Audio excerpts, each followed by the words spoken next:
Clean Energy Hall of Fame. It is great to be back in person. And let's give a round of applause for that. It's just nice to see all your wonderful faces. And on behalf of the whole Energy Commission family, again, congratulations to our winners. We're here really to lift you up and celebrate you and thank you for being on the front lines of building a clean energy future for our state and our country and our world. And it's really our honor and privilege to celebrate you today. This is your day, but it's also a day for us to come together and connect with one another. So if I could ask, just pause for a moment and please just greet the people around you and say hello. I'd like everyone to meet at least 3 new people you haven't met before. So.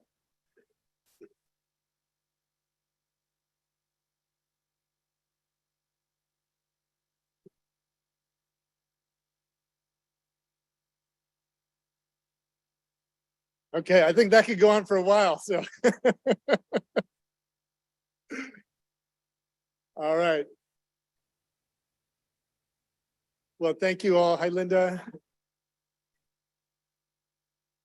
I'd like to also take a moment to thank the tremendous co-chairs for today's event. That's Senator Nancy Skinner, Assemblymember Eduardo Garcia, Natural Resources Secretary Wade Crowfoot, and Secretary for Environmental Protection, Yana Garcia. So to start us off today, we have a very special guest, Brett Isaac from Navajo Power.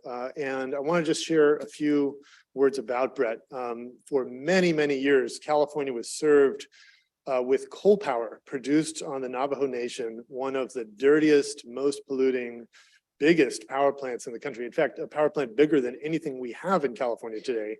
And a younger generation of Navajo started leading into this vision of transitioning to a clean energy future. And in 2019, that plant was shut down. And in its place, Brett and a number of his colleagues and allies have started something called Navajo Power to build out a massive pipeline of renewable projects. They formed a B Corp to do this. And the benefits go to providing rooftop solar for people on the Navajo reservation have no power at all. And one of the things that Brett was telling me about is under the old model, the people running that power plant, there were no Navajos in the C-suite, nobody running any of the executive decisions. And in this model, we have Navajo leadership. And Brett, what you're doing is an inspiration for all of us. So Brett is going to say a few words and then offer a blessing for the rest of the ceremony. Please welcome Brett Isaac.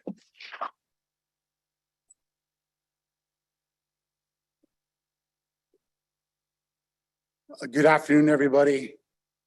I don't want to say this, but can you hear me? Just on that Zoom feel like we used to say, can you hear me when we start saying something? Thank you to David. Thank you to everyone who's invited me to be here. First and foremost, just an acknowledgement of, the place we're in right now to be post, such a extraordinary time in our lives. And it's good to be gathered here in person, and it's good to be, present amongst friends and colleagues and such tremendous, individuals as are going to be featured here today. As David said, I'm the co-founder and executive chairman of Navajo Power. We are a clean energy development company shared in some of the I guess, battles that we've all chosen to fight to build a better future for our communities, our children, and for ourselves. And so I'm very humbled to be here. And I'd like to take the time right now to offer in my native language a blessing for today's event. So if you could just, we always say this, in your own way, join along. Kadon jondo le nahasan shema yadilishit hayakal Nihitot lish sisna jinning so zil toko sleep the beten sad zilna hoteli chol il shich chel one shich chel one yol kaiston shema aswana glehi shema na daashki na danso atsui at ed yode alte netlish atsei to al taschin biage tobayage tadedinashki anilt ani at ed Sana Ray Jean, DA California Energy Commission Hall of Fame, yeah. Nsa Kiss, Behajon. Aro, Nahat Behajon do Lef. Lo Ina Behajon do Lef, the Sodazin Hajon do Lef. Hajona Haslin, Hajona Haslin, Hajona Haslin, Hajona Haslin. In the closing of that prayer, what it means is that, beauty is restored in the way that we talk about ourselves. And what I think we're talking about when we're talking about just transition energy, in our prayers, we always talk about a return to harmony. Hajon in our language means balance. And I'm very proud to say that, I feel the energy of this room is really about restoring that and trying to achieve that. So thank you. And congratulations to all the people today.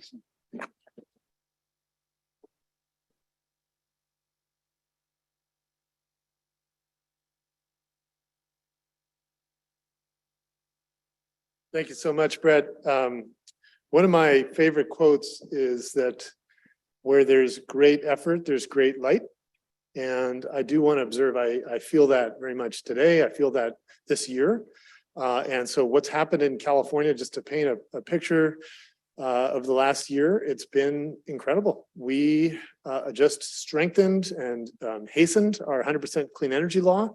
Now we're going to get 90% carbon-free electricity on the grid by 2035. We're adding over 1,000 electric vehicles a day to the roads in California. And just yesterday, we had the very first offshore wind lease sale on the West Coast of the United States. An incredible, incredible step forward. That is also worth a round of applause. I wanted to take a minute as well to thank and acknowledge this amazing selection committee that picked the winners we're going to celebrate today. Abigail Solis, Geneva Thompson, Joe Savior, Luam Tesfaye, Shreyas Jakkar, Sarah Rubin, Roger Lynn, Eddie Price, and Zobel Name Kader J. One thing about this selection committee, they do not make mistakes. You guys are getting these awards because you earned them, you deserve them. There were several hundred nominees, and we're just so honored to celebrate you. So with that, let me just introduce a few remarks from Governor Newsom. Hey everybody, it's Governor Gavin Newsom here, and let me welcome you. Welcome to the 3rd Annual Clean Energy Hall of Fame Awards. We love to say about California, the future happens here first. We're America's coming attraction. We lead. It's what we do best. And on climate and clean energy, we have no peers. We not only lead the nation, we lead the world. We innovate, we inspire, and we push out the boundaries of what's possible. And today, we also recognize appropriately 6 people in particular that are doing the real work to change the very landscape of energy and our environment. From a superintendent creating the largest fleet of all electric school buses to, youth activists mobilizing thousands of teens for environmental justice. Together, this new cohort represents the incredible spirit that defines the best of our Golden State, the innovative and entrepreneurial and collaborative spirit. Each of their stories reminds us, of the opportunities each of us have right now, no matter our age or our particular profession, to make a difference. So congratulations to all of the winners, and thank you for all you do for your communities, for our community, for our state, and for the world. Governor Newsom has been incredible on pushing all these world-leading climate policies. So I also wanted to acknowledge that one of the things we do every year with this award is we plant a tree in honor of every award winner. That is with the help of the Sacramento Tree Foundation. In October, that happened here in Sacramento, the Mirasol Village was where the trees were planted. It's a mixed income affordable housing development funded with cap and trade dollars through California's Transformative Climate Communities Program. And our Youth Game Changer Award winner, Kelly Tung, was there. So thank you, Kelly, and to the families who live in the Mirasol Village for participating. I encourage you all to visit when you have a chance. Additionally, each winner today is receiving a plaque made with wood that was diverted from landfills to the Sacramento Tree Foundation's Urban Wood Rescue Program. And by using this wood, the Sacramento Tree Foundation reduces waste and sequesters carbon. The program has captured over 6,700 metric tons of carbon. And we salute the Sacramento Tree Foundation for contributing to a clean energy future and for enabling us to have these plaques as living memorials for our winners. So with that, we'll begin with the award presentations, and we'll begin with the Clean Energy Champion Awards. These awards recognize 3 individuals who are combating climate change and contributing to California's clean energy future through their bold leadership and innovative ideas, while benefiting their communities through more equitable outcomes. So the first Clean Energy Champion is Nayeli Kobo.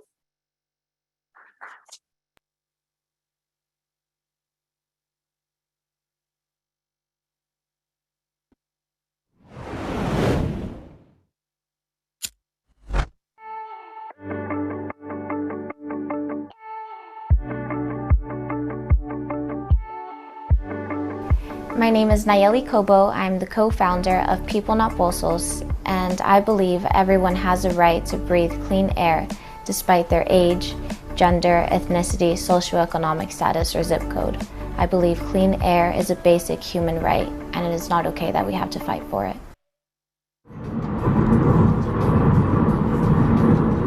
So right behind me is my old apartment building. It's my childhood home. Right across the street, as you can see, it's Alanco Energy, an oil well in my community. Alanco operates with 9 surrounding schools in the area. It's also next door to a daycare from newborns until 2-year-olds. Between the ages of 9 and 10, I developed asthma, and that's something I'm always going to have to live with now. I had heart palpitations, and I had to use a heart monitor for several weeks. I had nosebleeds so intense I couldn't sleep in my own bed. I would sleep in my own chair to prevent choking on my own blood at night.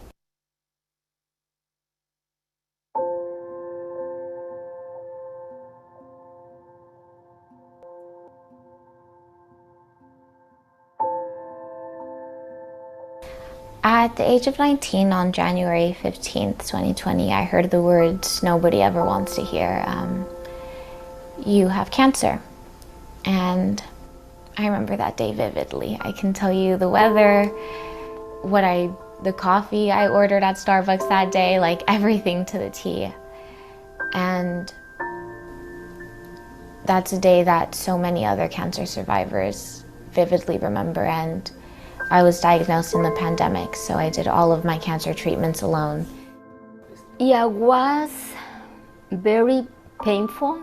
Me see her how her life was deteriorating. It was very difficult, but she had the inner strength to fight through it. We created a grassroots campaign called People Not Wells and started advocating for our right to breathe clean air. We started educating people about the urban oil extraction in Los Angeles. Los Angeles is the largest urban oil field in the nation, but nobody seems to be talking about it. We started going door-to-door knocking after school, after work. 4 years of us advocating before we even got media attention. January 26, 2022, the Los Angeles City Council and the Los Angeles County Board of Supervisors voted unanimously to phase out oil and gas wells in the city and the county. It's empowering knowing that all of this started in a small community in South Los Angeles, Spanish-speaking Black and brown community. Honestly, a community that was viewed as less than, as silent, as invisible, said enough is enough. This victory belongs to the whole community, who everybody see us as invisible, voiceless. We're leaving a more just, sustainable world for future generations to come.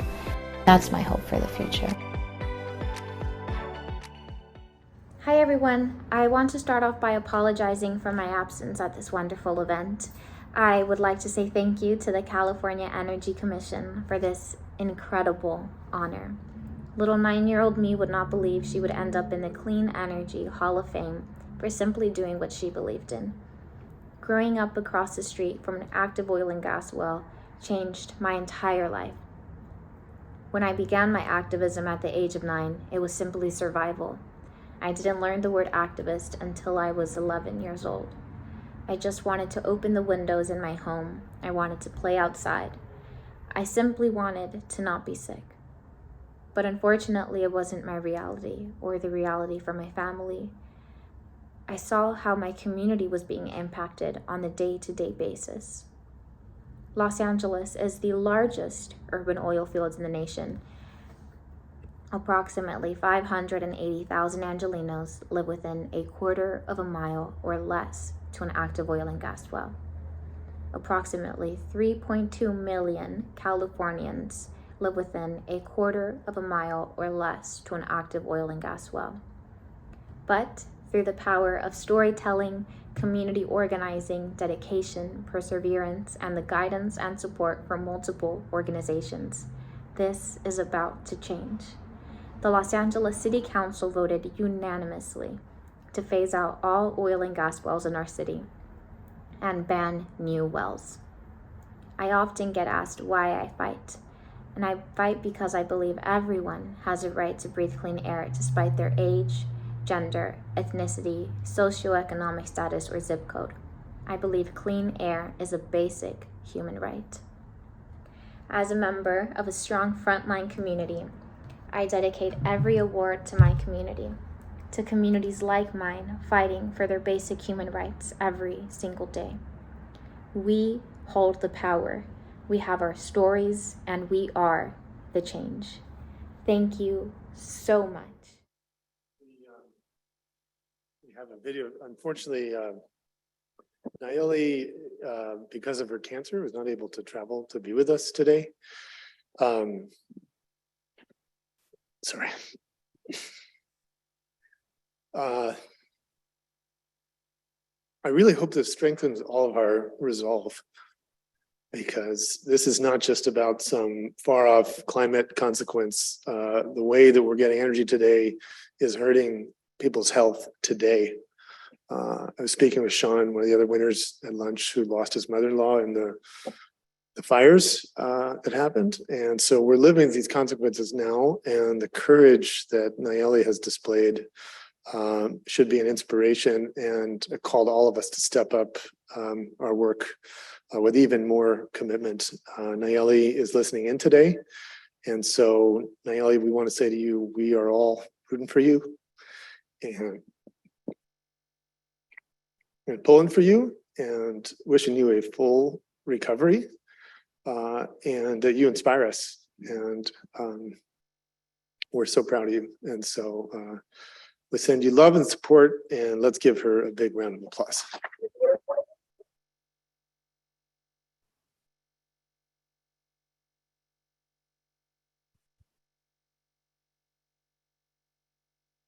So I was fortunate, I was able to speak to Nayeli this morning, and she's very much here in spirit. So with that, let me introduce another remarkable Californian, someone I am very fortunate to get to work with a lot. That's our president of the Public Utilities Commission, Alice Reynolds, who's helping to lead a lot of the clean energy procurement and setting up so much of the architecture for the transition to a world and a state powered entirely by clean sources of energy. So please join me in giving a warm welcome to PUC President Alice Reynolds.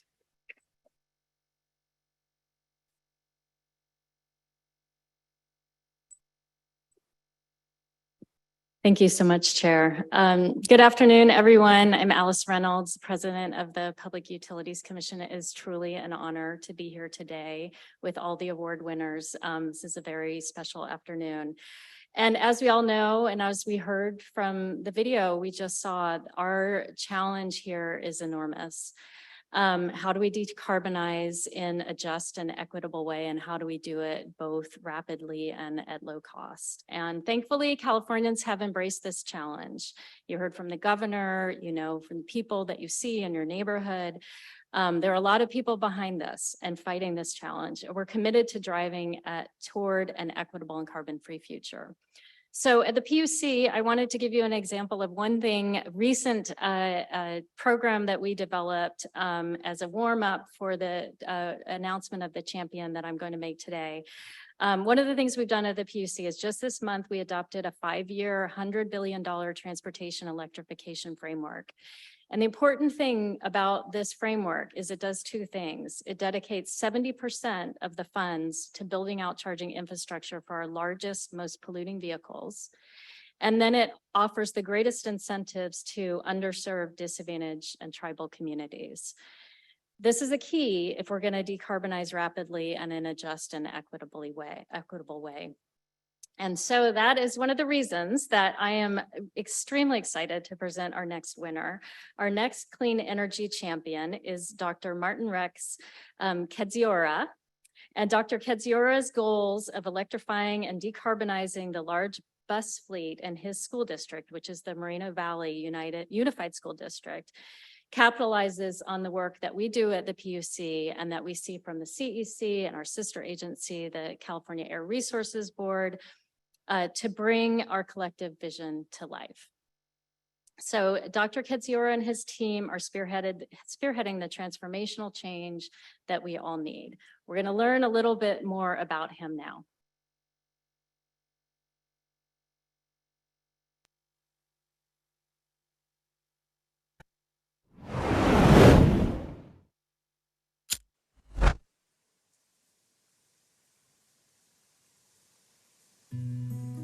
I'm Dr. Martin Rex Kedziora, and I serve as the superintendent of the Moreno Valley Unified School District.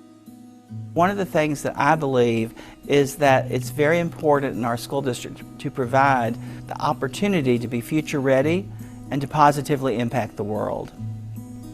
I'm originally from Memphis, Tennessee, and I grew up in the segregated South. And so when I was in the 3rd grade in 1968, they had decided not to integrate the students, but to integrate the teachers. And so they brought black teachers to our all-white elementary school. But I had a 3rd grade teacher that was African American, and I didn't know how much I would like her and that she would like me. When Martin Luther King was killed in Memphis on April the 4th, 1968, my teacher didn't come to school that day. I was like, where's Miss Ralston? And I'd watched the news the night before, and Memphis had curfews, and there was the National Guard there. And so I immediately went to the principal and I said, where is Miss Ralston? And she said, she can't come today. And I said, why can't she come? And she said, it's not safe for her. And I was like, that just doesn't make, I just don't understand that. I wanted to know how to get in touch with Mrs. Ralston, and I was very determined to find out if she was okay. I called Miss Ralston. I found the number and I called her.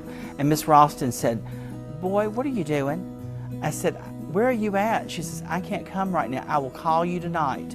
She goes, you have to get off that phone because you're going to get in so much trouble. She said, I'm fine. I went back and told the class, Miss Ralston is fine. I was determined that if I ever, whatever I did, I would make it so that everyone felt safe and that people would not have to stay home or, not feel like they couldn't come to school. And so I think that's where my leadership began. And I often tell that story because it taught me a lot that day. He's not only the superintendent of schools, he is the heart and soul of everything Moreno Valley Unified School District. I always knew in high school, I used to say I want to be a principal. I've been superintendent 6 years now, and I'll start my 7th year in February. I feel I don't know if it's a real calling or the destiny, but when I meet the children here and I meet their families, I feel a real sense of purpose, and I'm very honored, to listen to their stories, to help them, and to be part of their solution. One of the things that we're very mindful of is the air quality, and we have a lot of warehouses and just a lot of traffic. One of the first avenues that we pursued for the benefit of the students in the community was to find zero emission solutions to the diesel buses that needed to be replaced. Being able to get support from CEC, SCAQMD, the EPA, we were able to secure grant funding and replace 48 diesel school buses with electric. Electric bus gives us, our kids, a smooth, reliable ride while keeping the environment clean with zero emission. We charge our buses nightly during peak hours, during off-peak hours. to save the energy, and that's really good for our community. I think it's a really important endeavor for a school district whenever they have the opportunity to look at how they build buildings, to look at how they have solar, to look at how they have charging stations, to look where they can infuse that into their infrastructure, because we're designing buildings and opportunities for the future. And in our vision statement, we say we want you to be future ready and positively impact the world. That's what we're doing through all of this, all of this transportation, all these solar panels, all these buildings. We're making our district future ready so that we can positively impact the world.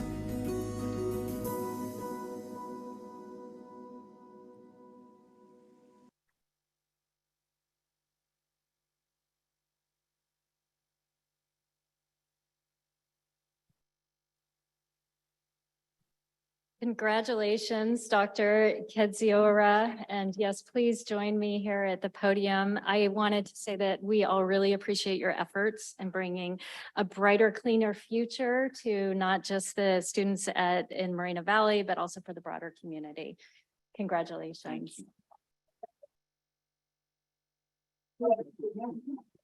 What's that? Thank you so much. Well, good afternoon, and I can't believe I'm standing up here in front of y'all. I just want to say that, but I'm not here alone, because you don't ever do anything alone. It's through the people you work with and that work with you. Today, our Board of Education is here. All 5 of them flew up here. We live in Southern California, and they have jobs and things, and would y'all stand up? All 5 of them.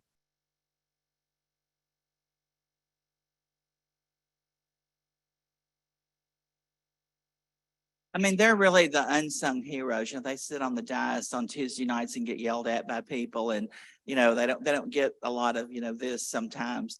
So I'm very honored to work with them. And then I'm here with a team of people that represent the 4,000 employees and the 32,000 students who attend Moreno Valley schools. And Claudia Hargay is here, and Susanna Lopez, our chief business official, and Juan Hargay. But the real energy champion is our director of transportation, Jim Burleson.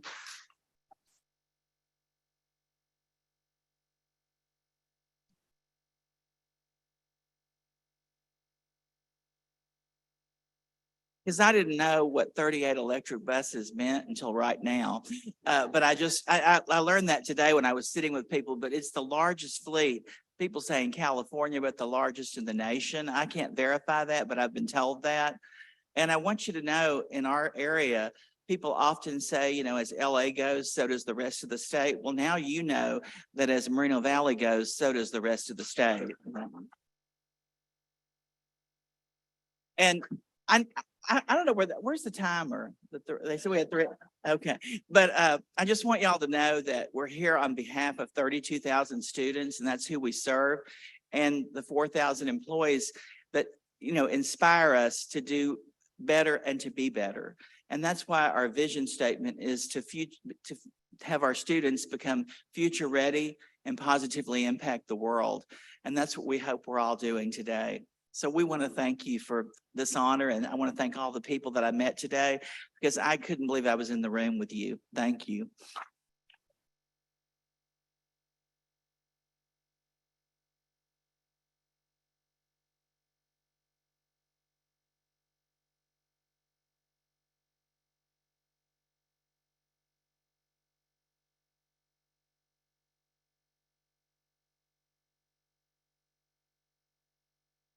Great story. I'm honored to present the next clean energy champion, Sean Armstrong, who is joining us all the way from Arcata, home base for his firm, Redwood Energy. Let's meet him now.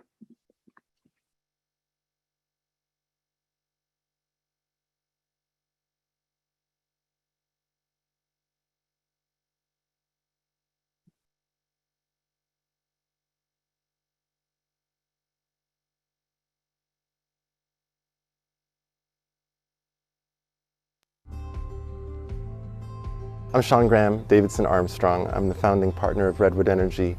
And I believe that we can quickly address climate change using best practices by 2030. When I knew I was going to be an environmentalist was in 7th grade when I started reading the New York Times every day, and I realized that I needed in my life some sort of sense of meaning and purpose, and I could see that that was the most dire issue that was appropriate for me to engage. I just very seriously thought about, I want to be an environmentalist. I loved nature. I loved snorkeling, I loved being a farm kid, I loved having baby animals in my life, I loved eating strawberries every day, I loved it on every level. So it came from a place of real love and need. When I moved from the farm town into the suburbs of Milwaukee, I started getting heavily bullied for being queer and nerdy. And so I had a bit of an existential crisis, a sense of, should I continue this life of misery that I'm living right now? And what would give my life meaning? That would make it worth going on. And so that was why I was really looking, like 6th grade, 7th grade, trying to find meaning in life. I started reading about what was really happening in the world, particularly around our future, the one that I was going to share, with everybody. And I felt at the end of that experience, by the time I graduated high school, that and threatened. And at that point, I was both a social activist and an environmental activist. And so I was an anti-racism activist. And I cultivated friendships, and I started performing in a black gospel choir, even though I don't believe in religion, but I really believe in emotion. I really believe in connecting with other people through music. So I had a lot of experiences that helped me love other people, but not love the experience of oppression. I continued to have queer bashing experiences, and I was looking for a more genuine experience of environmental activism. My girlfriend at the time, she and I came on exchange to Humboldt State University, and I found my home. I found that it was safe to be queer here, that it was supported to be an environmentalist, and I met other activists who were even weirder and more rugged than I was. Sean suggested that we go into business together, and we did that and co-founded Redwood Energy, which does energy analysis and field testing, and also energy research for all-electric affordable housing projects throughout California. We shared a common vision of high-quality, environmentally sound, all-electric, all-solar, sustainable housing projects. Redwood Energy got its name inspired by the forest activism that I had been doing in the 1990s, and about the general environmental activism of the Redwood Coast community around solar power and batteries and electric vehicles and all-electric design. This whole community is really innovative, and so we wanted to name it after the community that had sponsored our consultancy as opposed to ourselves, because that wasn't really the origin of the business. It was about this entire community of technical innovators that's up here on the North Coast. I felt like we grew up in affordable housing because all the incentives were there, and there's also a social justice cause that we could collaborate on. I think the future of Redwood Energy is that we're going to grow nationally and try to work with other disadvantaged communities across the country and just focus on helping low-income households, be they in regulated or market-rate affordable housing, help them electrify quickly and affordably. What Sean did was make electrification not just possible, but also seem fun and worthy and doable by average people. And I think that really helped us. People were before that point saying, what is this electrification thing? What do you mean electrify our buildings? How the heck would we ever do that? And he showed us how. If I could talk to the 5th grader who just left the country and moved into a racially segregated, queer bashing community, I would tell that person it gets so much better if you just find something worth doing and keep on working at it. Find a community that supports you, it gets so much better. Personally and professionally, really. Yeah, both personally and professionally it gets better.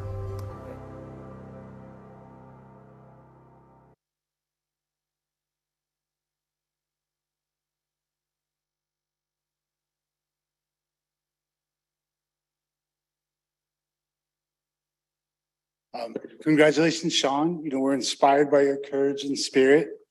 You've definitely had a domino effect in California, enabling more people to have healthier homes. Please come up and accept your plaque and say a few words.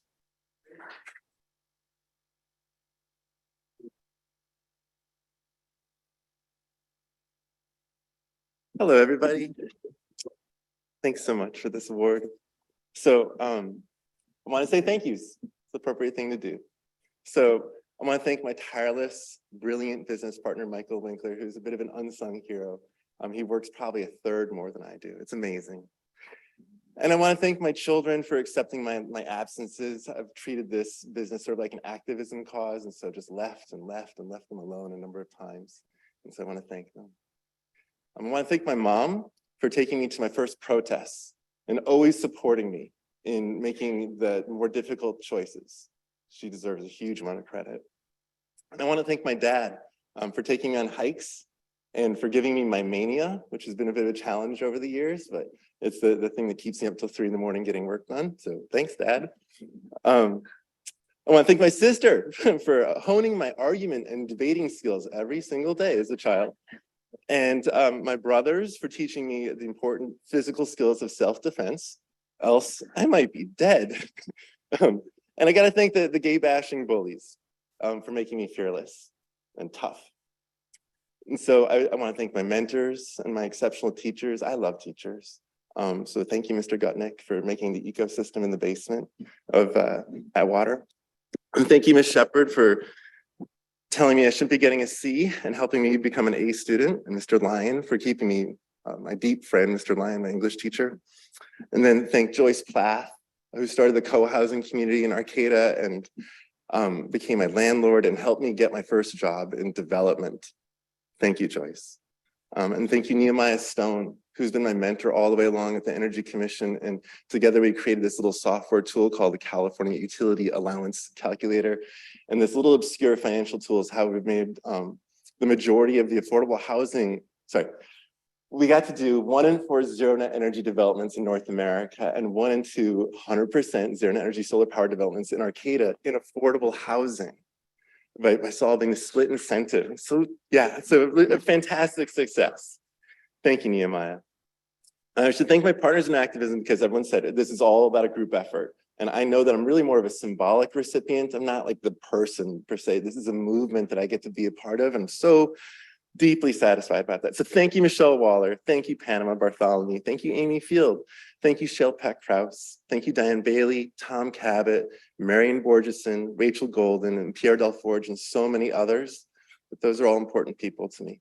I was going to say thanks, librarians. I know it's so geeky, but like thank you to librarians and thank you to the booksellers who fed my mind. Thank you. I should say the Campus Center for Appropriate Technology, which is a 1978 founded oldest demonstration house in the whole country, founded by the Carter administration. And it's the only one left in our whole nation, a demonstration house to go to and potentially live in that teaches sustainability. And it changed my life. It changed Panama Bartholomew's life. It changed Dana Papke, who's over the Air Resources Board, and Becky Menton. So there's a demonstration house, and the community of Humboldt State University has been profoundly important in my life and others. And I just want to say thank you, CCAT community. Like they held my children when I would go into meetings and things like that. They're just deeply good people. I wanted to thank, as you saw, the greater activist community of Humboldt County.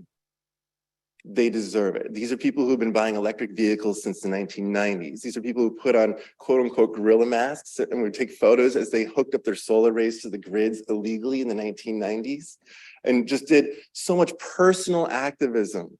And that, I don't think there really is a different kind of activism other than personal. The personal leadership is how things actually change. We have to show people, we have to do it. And so there's so many amazing, strong, dedicated, earnest people who have done that personal activism that I've been so impressed by and taught by. And then last, I'm going to say thank you, California. Thank you for the community of California, for the queer-friendly, environmental-friendly, the deeply focusing on equity. Thank you, California, for making a safe space and for being a beacon of light for our nation in so many ways. So I'm forever grateful that I found a safe, productive home in this state in Arcata. So thank you all very much.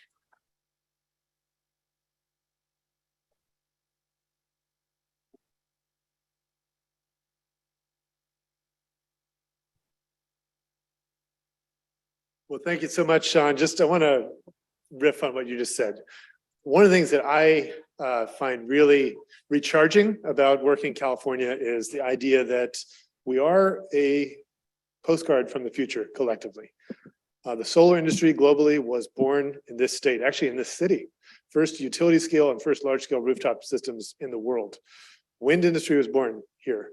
Electric vehicle industry, energy storage, even the very first energy efficiency codes and standards. And those models are spreading. And so the seed planting that we're doing here, it matters a lot. And, you know, in 2015, we passed Brazil to be the 7th largest economy in the world, then France to be the 6th largest. Then 2018, we passed the UK to be the 5th largest economy in the world. Now the news came out that we're on track to pass Germany to be the 4th largest economy in the world early next year. And to do that as we're decarbonizing and elevating the vision of taking care of the communities that were hardest hit by pollution, that's a powerful megaphone that we all have collectively and a vision I think we can all be proud of. And so thank you again. We're going to take a little halftime break here. I have a very special performance to introduce, which is a lion dance company called Lion Dance Me out of San Francisco. Let's please welcome Lion Dance Me.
All right, give it up for Lion Dance Me. Thank you.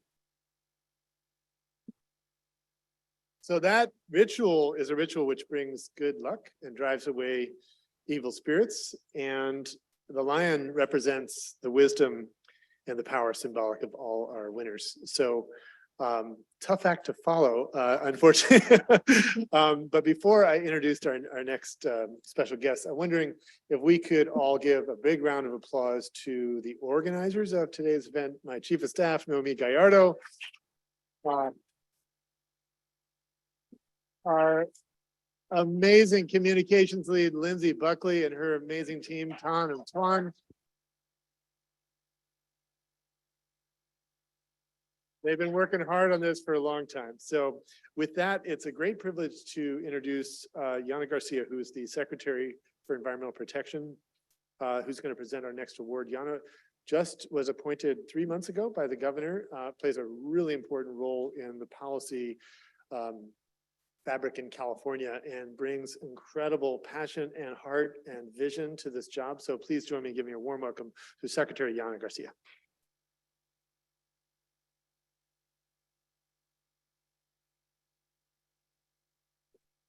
Thanks for that introduction, Chair. That means a lot coming from you.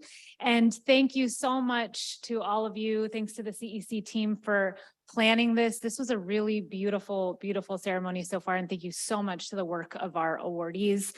Really, really excited to join you for this celebration of incredible leaders. And I am inspired, as I think all of you are as well, by the stories and the work that they are carrying. As California Secretary for Environmental Protection, it is my responsibility to oversee California's efforts to fight climate change, protect our air and water quality, regulate pesticides, and steward our resources. So I am grounded and inspired by all of the work that I'm hearing about today. And it is my great honor to present the first Tribal Champion Award, which is an award that was created to really highlight the knowledge and expertise that comes from tribes specifically, from those who have been here since time immemorial, who we learned so much from to this day. And without further ado, I'd like you all to meet our Tribal Award recipient.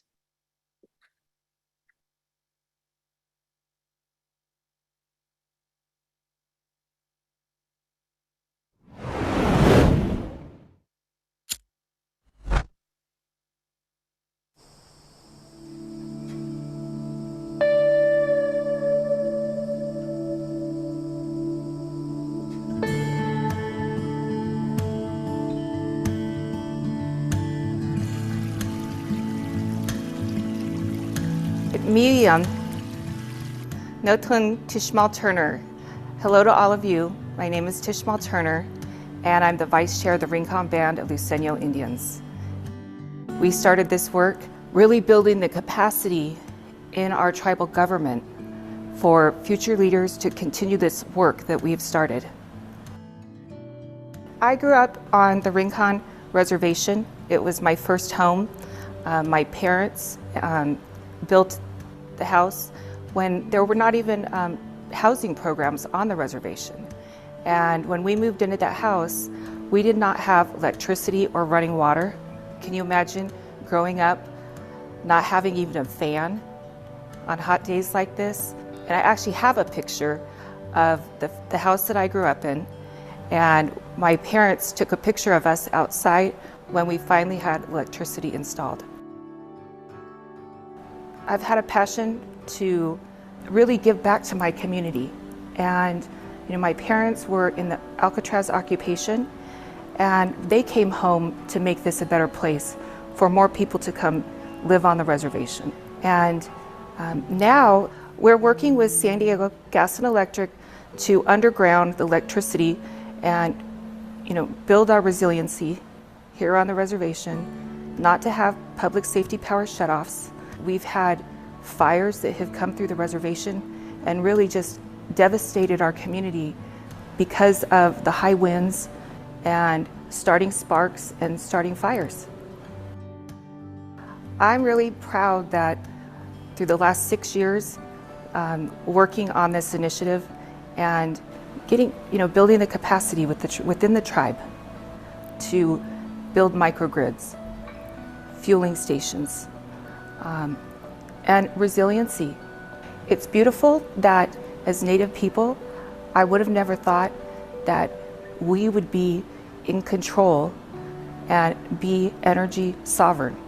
We have 3 microgrids that we're building, and that will be here at the Tribal Government Center, one over that will help with the fire station, and then the 3rd one for the casino. We learned through stuff that Vice Chair brought back to council and how to evolve into more technology.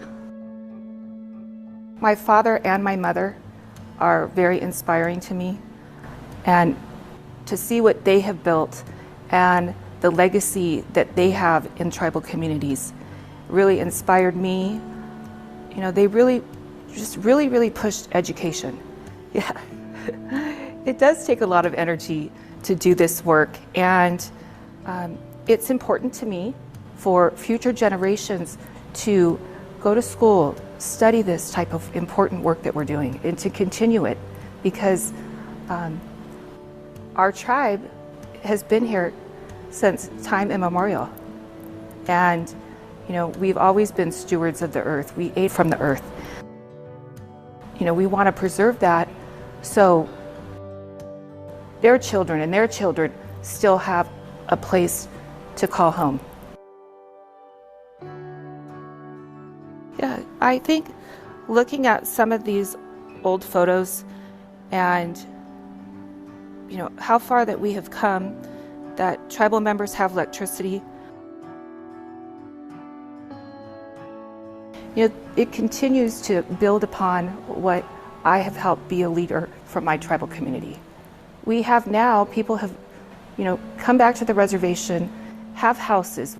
The majority of our tribal members are over 55, and, you know, they have health needs, medical needs, safety needs, and we're able to provide that for them now. You have the power. Yeah, we have the power now. So.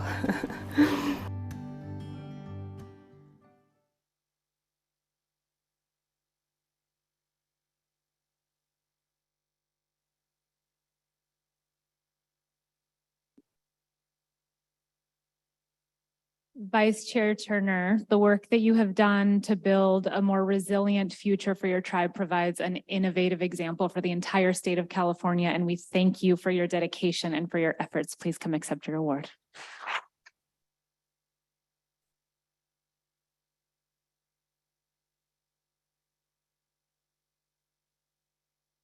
Thank you. I'm just very humbled and honored to accept this award.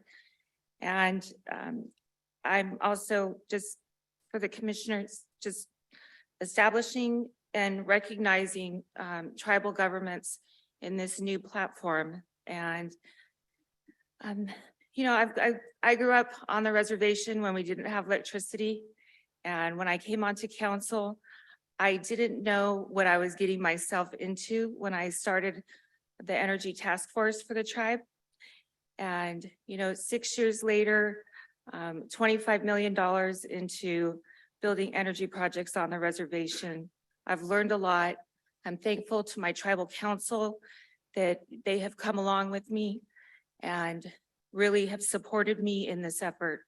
So thank you so much.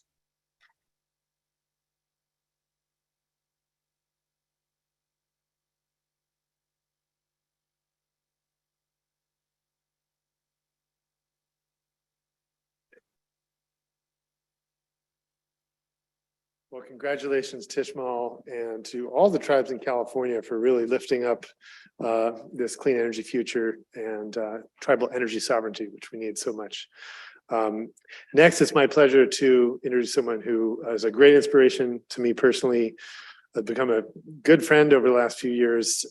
Senator Chris Lee of Hawaii is the author of the very first 100% clean energy law in the United States, adopted in 2015. It's always hardest to be the first. We copied that idea and passed ours in 2018. 21 states have now adopted that, and President Biden's adopted the goal for the country. In addition to that, Chris also authored the very first carbon neutrality law in the United States. and was instrumental as well in the strictest plastics ban in the world, which Oahu put into effect a year or so ago. So an incredible pioneer and leader for the future we so desperately need. Please join me in welcoming Chris Lee, who's going to introduce our next one.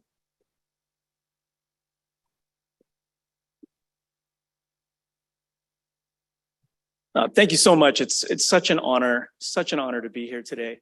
Not only to work together with the state of California, but of course, to recognize these incredible leaders that are truly making all this stuff happen. I'm here obviously from Hawaii. You might be wondering like, well, why the heck am I here? This is about California. But the truth is, this is one planet we live on, and it's the only one we get. And Hawaii and California have been partnering, working together on these kinds of clean energy and better climate and future policies for many, many years. And even though Hawaii, and I've been so just incredibly lucky and honored and fortunate to be in a place where I could help play a small role, helping in advancing policy and in Hawaii, and having California go down that exact same path is just so incredibly important for the rest of our country. And now overtake Hawaii and lead on transportation and offshore wind and indigenous communities, and doing all these things that are empowering not only our two states, but collectively the rest of our country and the world. More than half of the United States, half of the people in the US now live in a state or a county or a city where we're moving to that clean energy future, and that commitment has been made. But none of that is because of our elected leaders and those of us who are merely here articulating where we ought to go. We are empowered to put these laws and policies in place by folks from our communities that enable us to make those decisions. And in particular, our next generation that steps up to the plate to help make these things happen. And I can say without a doubt, on behalf of certainly all of us in Hawaii, that we were able to do the things we were able to do because of our youth, because of high school and college and other students and youth getting involved and reaching out to our leaders to make the case that this is important. These issues are our priority and must be addressed. And talking to some of our counterparts in California that I worked with over the years, like the Senate Pro Tem and many others, the case is true here as well. And so it is my great honor today to introduce an award, the Youth Game Changer Award, which recognizes an individual who has demonstrated excellence in reaching out and engaging youth to help build this better future for us all. And so let me begin by introducing our awardee today.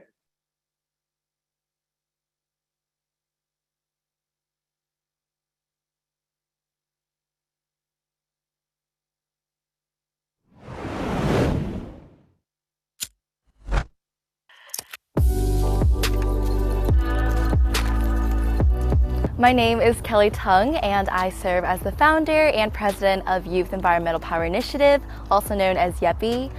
I believe that anyone, regardless of their age, can make a difference for our environment. I was inspired to take action for climate change when I was at the age of 13. I vividly remember living in California. I had seen all of those wildfires that had gone through, devastated our state, and it was really devastating to see that. I remember growing a garden. And because of all of the ash and the smog, I couldn't go to school, my garden died. It was really devastating to see that. Additionally, when I realized how severe climate change was affecting us, I really knew that I wanted to do something to benefit our environment. In middle school, I started a program called JFK Green Commuters, where I promoted alternative transportation within my school and my community.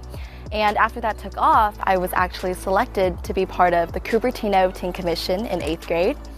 And moving on to 9th grade, I was elected as the chair of the commission. I think that experience gave me a lot of experience with working in the city, working to make changes in our community, and ultimately it inspired me to start my own nonprofit organization, YEPI, in the end of 9th grade.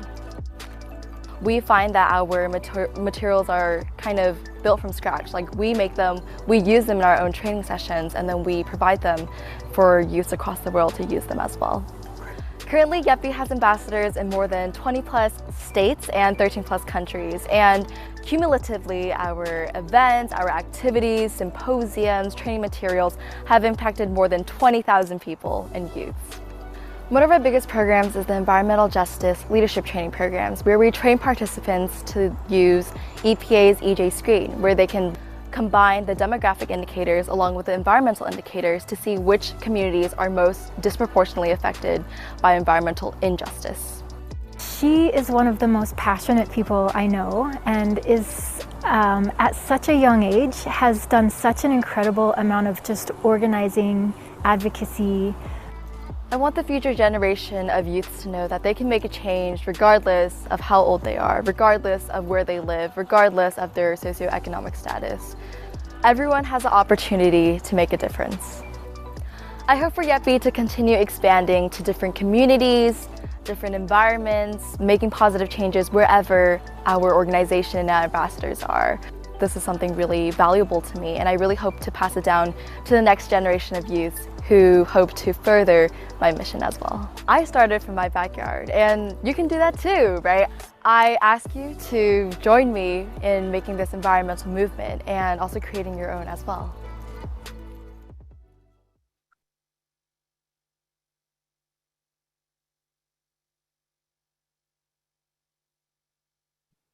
I don't know about any of you guys, but I spent most of high school playing video games. So if Kelly is the measure of where our next generation is going, then I think we're in good hands. Kelly, please come up and accept your award for outstanding work.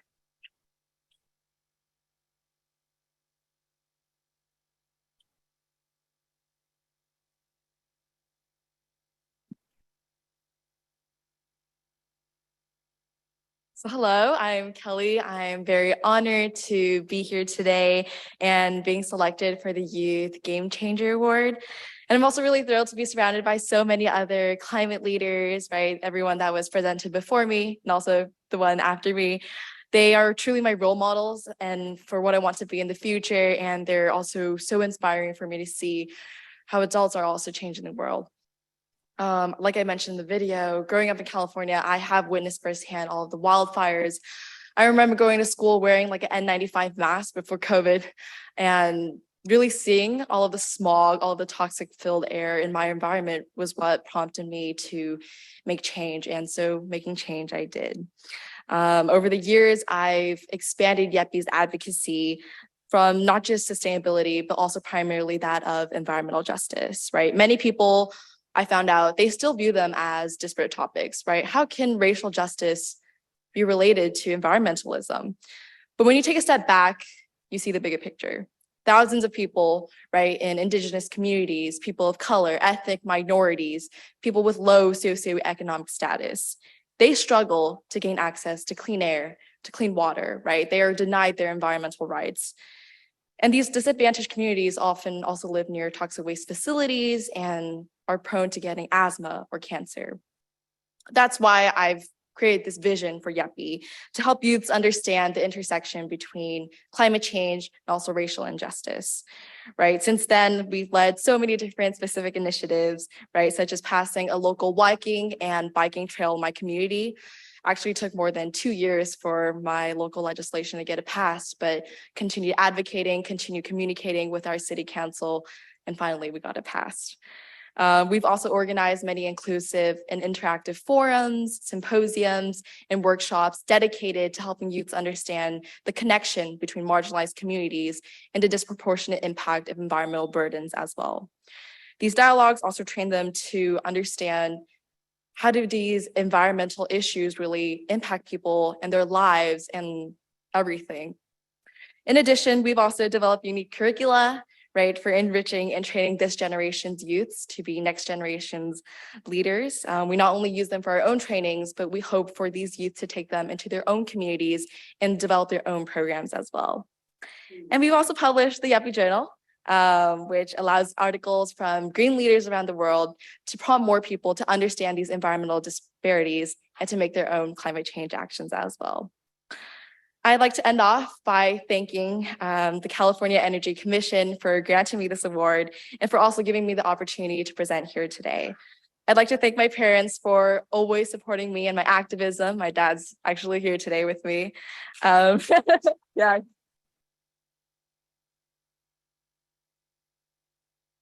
As well as our advisor, Mr. Gann, for helping us grow our initiatives. Sherry Wakowiak from Cupertino Safe Routes to School program for helping us with our walking and biking initiatives. Silicon Valley Clean Energy for providing YEPI with our student grants. And mostly I want to thank our members from across, the United States and also in California for joining me in this movement, in this environmental movement, in this climate change movement, in this environmental justice movement. Without them, I don't think our initiatives would have that much impact and be able to reach as many communities as it has today. I will continue to work as a mentor to inspire, empower, and equip youths to advance the environmental justice movement. And I hope to make our communities even more clean, even more safe, and even more inclusive. Thank you.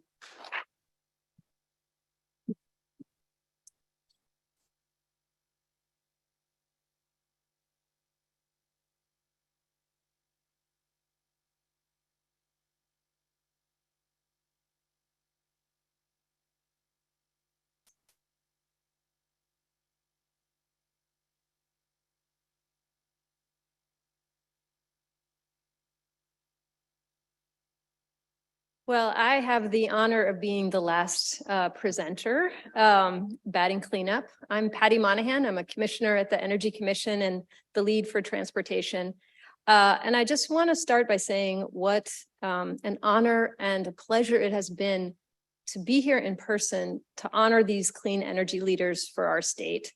I think I'm not the only one who was tearing up a lot during both the video and just hearing the impassioned words of the winners of this year's Clean Energy Awards, and just feeling in my heart more hope, hope for our planet, hope for the future, and just a sense that sometimes when you're in the trenches working, you kind of lose a little optimism, and we need to be fortified by the shared passion that we have for each other, for our planet, for our children, for future generations.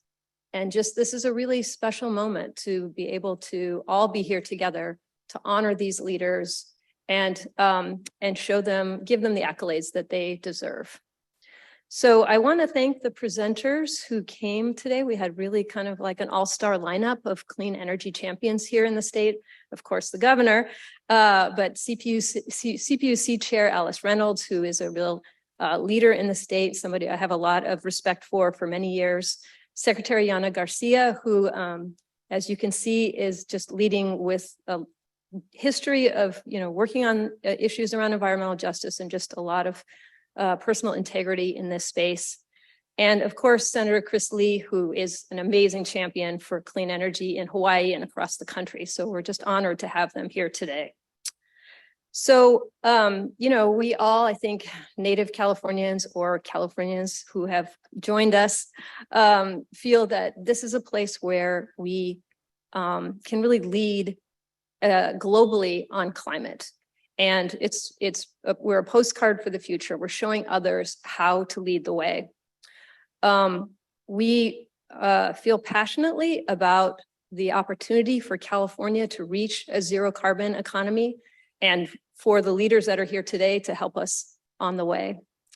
So I have the pleasure of giving out the Lifetime Achievement Award to somebody I know and respect and who has helped me along the way. We don't always agree, but she has a very strong point of view and she's definitely convincing me more on her side. So I want to say,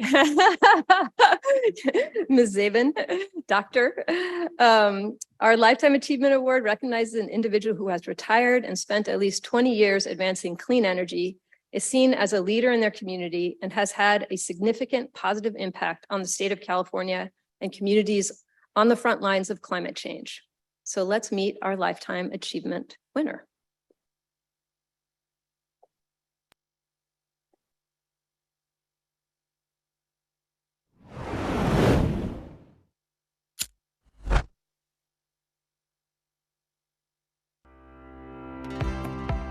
My name is Carol Zabin. I'm Senior Advisor to the Green Economy Program at the UC Berkeley Labor Center. I believe that we can avert the climate catastrophe, but only if we bring everybody along. We built a whole framework in the energy efficiency arena to really help educate and persuade decision makers in the utilities and in the CPUC to say, we're going to support the good employers, we're going to force some standards on the low-wage employers to make sure that the jobs that are produced are good jobs, and also that there are pathways into those jobs for folks who've been left out of the good labor market. So, starting with my grandparents who were immigrants and worked in the garment industry and were strong union members, I was fortunate to be on a path to college from the beginning because my dad was able to go on the GI Bill and go to grad school, and he was a professor at UCLA for over 60 years. So I got to go to college with just sort of no questioning of that. I was drawn to economics to study how people use resources and really wanting to use my skills in service of a movement to better working people's lives. And that's where my heart is. And that's where I was able to use my skills to contribute.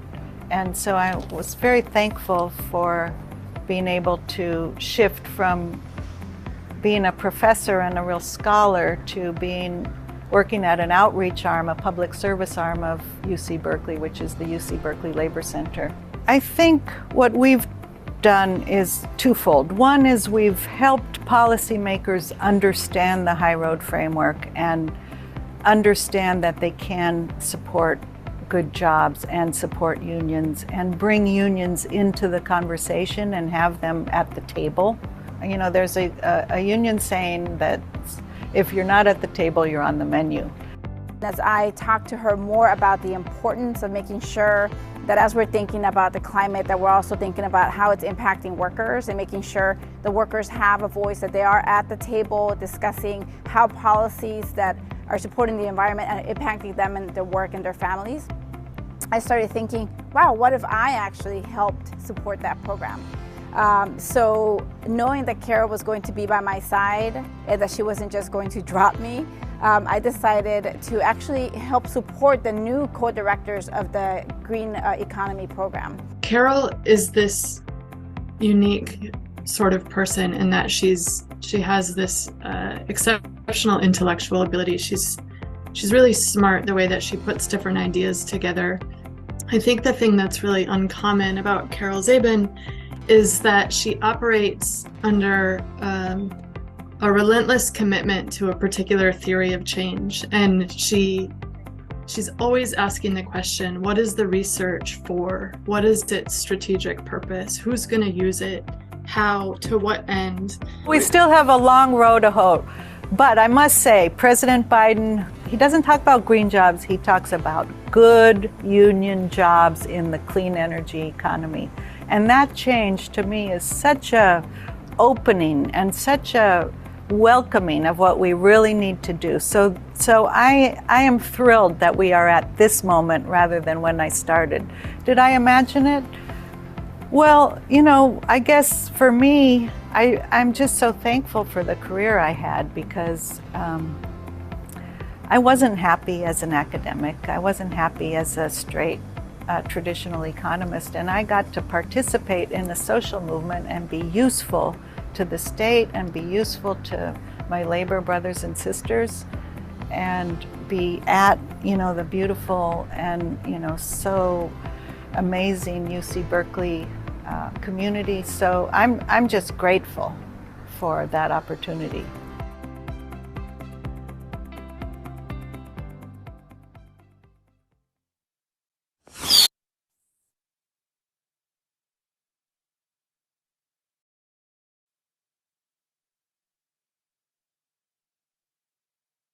So I just want to say, as you all saw, Dr. Zabin has had a really incredible career. She's a relentless and very effective advocate.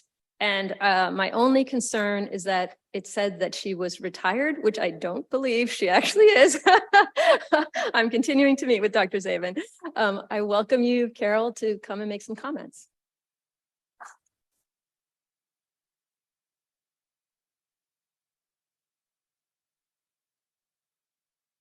Hey, folks. I know I'm the only person between us and the reception, so appreciate your attention. And it really is an honor to be here, and especially an honor to be with the other honorees, because wow, it's a hard act to follow. And I also want to acknowledge the commissioners.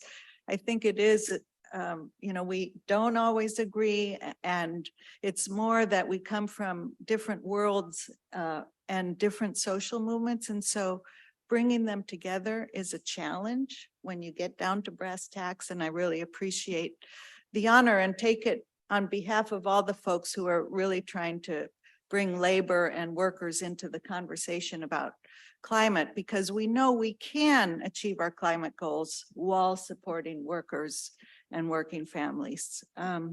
We've come a long way. I remember the first discussions about green jobs. It was all about they were new and different, and we could invest in a little training and we could get people out of poverty and problem solved. And it turned out to be the small problem. The big problem is that we live in an economy that produces an enormous number of low-wage jobs, and that's really the root of so much inequality. And so if we have to tackle that, so we do have to tackle that. And that is why I am so pleased to hear our president talk about good union clean energy jobs rather than this amorphous green jobs that may or may not be good, because we have to be intentional about that. And we know how to do that now. And I'm proud that the Energy Commission and the other agencies that are responsible for implementing climate policy are beginning to incorporate labor standards into every climate program for every economic sector. Because you need good jobs in order to also fulfill the promise of inclusion. You can't broaden job access to workers from low income communities of color unless you have good jobs. So we're learning. I think we need to get more fluent in identifying the particular ways to influence industry and the particular labor standards that we need to incorporate. And labor standards are really a lot like environmental standards, right? They put a bar, they set a bar for businesses on how we need them to behave, and we want them to be good environmental stewards and answer the call to decarbonize, but we also want them to be socially responsible. And we want to close off that low road of business practices that degrade the environment and also exploit workers. So I really feel like this award is on behalf of the community of folks who are working on these labor and equity issues in the context of reaching our climate goals.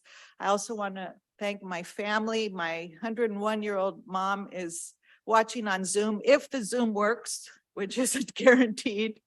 And my daughter, who just had a beautiful baby boy, so made me a grandma.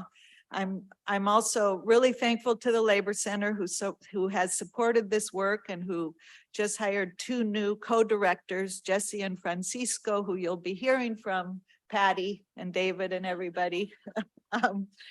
And I'm just thankful to be able to have put in my grain of sand. I'm not fully retired, so I'll still be in touch and still hoping to contribute, but thank you so much for this honor.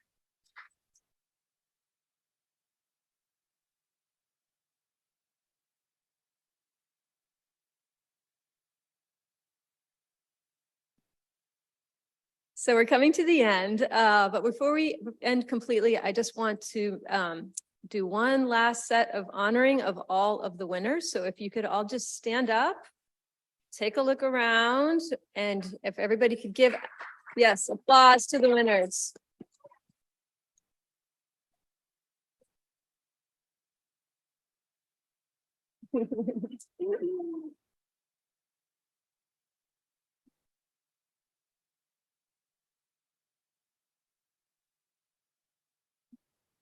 So I want to just thank everybody. It took a lot of folks to pull together this event, and I think we will have a list of the folks who have helped.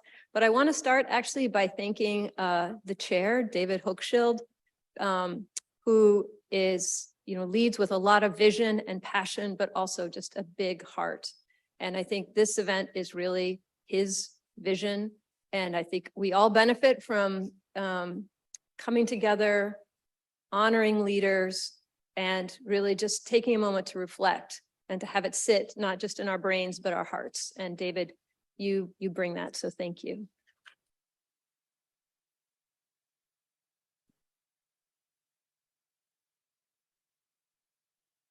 Okay, we also have to call out the indefatigable Noemi Gallardo, who really, I don't know if you guys saw her, she had a cameo planting of the trees in one of the videos. She's amazing. You got to stand up and take a round of applause, Noemi.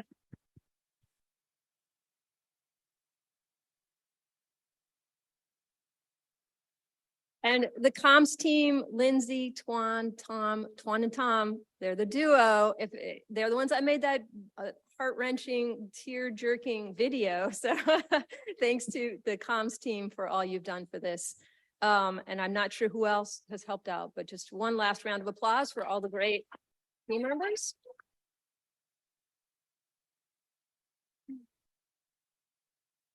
All right, and now for the celebratory appetizers, and of course the video booth. If you haven't gotten your picture taken, get your picture taken, but now it's time to socialize. So thanks, everybody.